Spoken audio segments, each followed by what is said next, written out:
Have you ever stood in line, confidently ordered your lunch, and then completely froze when the cashier asked a simple follow-up question?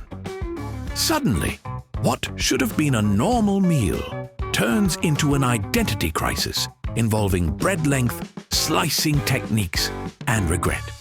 Because apparently, not all bread with stuff inside is created equal.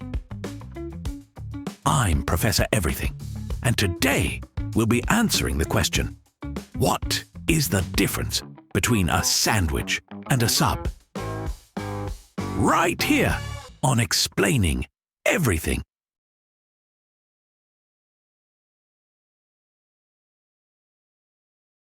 The biggest difference between a sandwich and a sub starts with the bread. And yes, bread absolutely has a personality. A sandwich usually uses flat bread. Think sliced white bread, wheat bread, sourdough, rye, basically bread that looks like it came from a loaf and was politely sliced by a machine. Two separate pieces, one on top, one on the bottom. Very neat. Very organized. Very, I packed this for lunch. A sub, on the other hand, uses long bread. One long roll, usually soft on the inside, slightly crusty on the outside, and almost always sliced lengthwise but not all the way through. The bread stays connected, like it refuses to let go of the sandwich's identity. That's important, because once the bread stays attached, the food has officially entered sub territory. So if your food looks like it could be folded closed and hugged by a single loaf, congratulations, you're holding a sub. If it looks like it could be stacked neatly and wrapped in wax paper without falling apart, that's a sandwich? The bread alone already knows what it is. You're just catching up. Sandwiches tend to be compact. They're designed to fit nicely in your hands. You can eat them while sitting, standing, or making poor life decisions at your desk. Subs? Subs are long, sometimes aggressively long. They stretch across plates. They bend trays. They test the limits of paper wrapping technology. A sandwich says, here's a reasonable meal. A sub says, clear your schedule. Because with a sub, you don't just eat it, you commit to it. You adjust your grip, you rotate it halfway through. You develop a strategy. Also, sandwiches usually stack upward, layers piled neatly between two slices. Subs stack lengthwise, spreading ingredients along the bread like a delicious train of chaos. That difference changes how you eat it, how it spills, and how much regret you feel halfway through.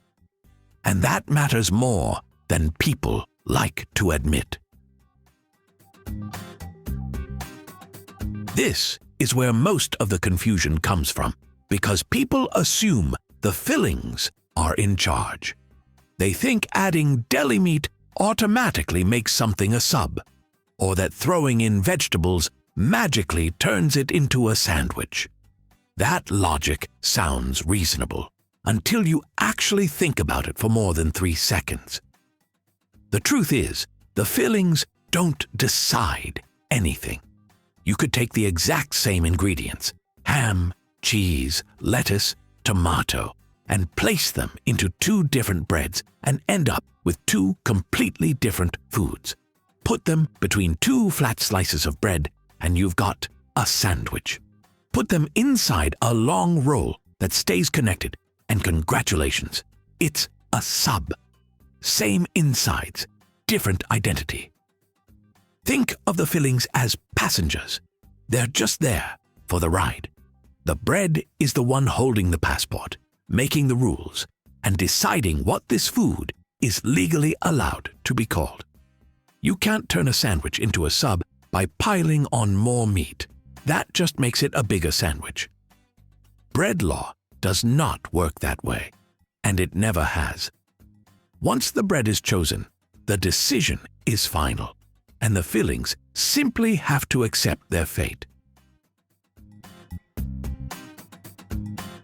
The difference really shows up once you start eating.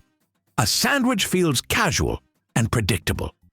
You pick it up, take a bite, and everything behaves exactly how you expect it to. The balance makes sense. Nothing surprises you, and you remain emotionally stable the entire time. A sub, meanwhile, feels like an event. It demands focus. Every bite is slightly different, and at some point, gravity starts making its own decisions. Sandwiches usually hold together from start to finish. Subs are held together by optimism and paper wrapping that slowly gives up. You don't really finish a sub. You rotate it, adjust your grip, and hope for the best as ingredients try to escape. There's also a mindset shift. When you order a sandwich, you're just hungry. When you order a sub, you're ambitious. That difference alone explains why these two foods need separate names, even if they look similar at first glance. So, what's the real difference between a sandwich and a sub?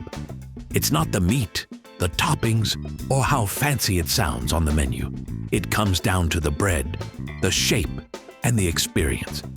Sandwiches are stacked, sliced, and sensible, while subs are long, connected, and just a little unhinged in the best way.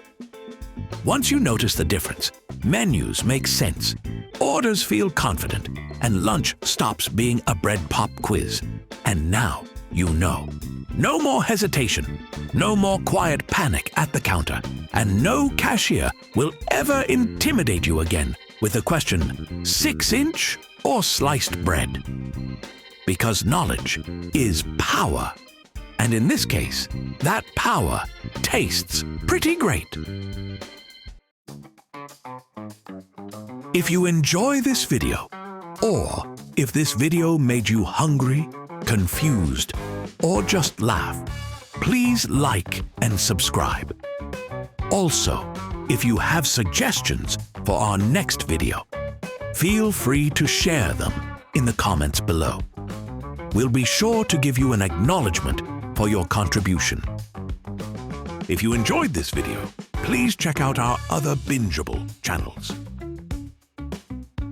Thank you for tuning in, and join us next time here in the channel that answers all the why, what, who, where, and how questions you've always wondered about, here on Explaining Everything.